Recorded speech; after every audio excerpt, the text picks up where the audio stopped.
Satanists have an affinity towards the exceptions rather than the rules, the abnormalities in favor of the normal. And I think that shows in the aesthetic. We like to see the bizarre and the obscure and the hidden. That is where you find the best art.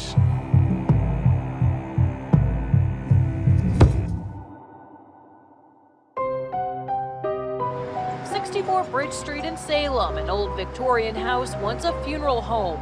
Now the new headquarters for the Satanic Temple, according to their website, a nationally recognized religious and political group.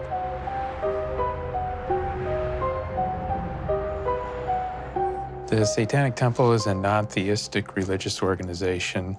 We renounce supernaturalism, but we still feel that we are every bit as much a religious entity as any other religious entity. And we fight for our deeply held values. We are Satanists. We engender moral, spiritual, and sexual freedom, personal independence, and insist upon personal choice in all things. Art and aesthetics is very important to modern Satanism.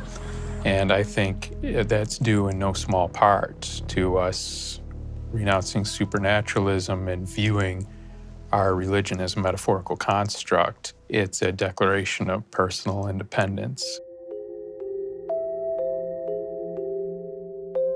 I use satanic imagery in my work to talk about the imbalance of power within our country, within gender, within sexualities. The attraction to Satan is one of the ultimate rebel, the one that wants to work against order, the authority, so to speak, of Yahweh, of God. Baphomet is a humanoid, typically goat-headed figure. When I was a Christian, this image was so jarring to me.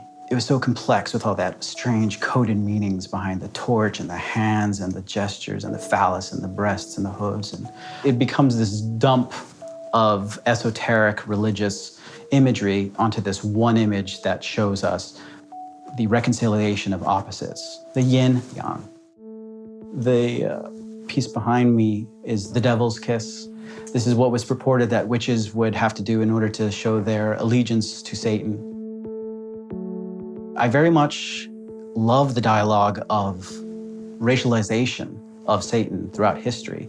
He was given an aquiline nose to represent very Semitic features, and he was also given blue skin or black skin to represent that as well. And so it was kind of Europe's interpretation of being anti-Semitic and also anti-black. So Satan is, in modern incarnation, is less of this biblical figure and more of this like, well, we think this group of people are the devil. But in my world, he has power. And so he's enjoying the hell out of it.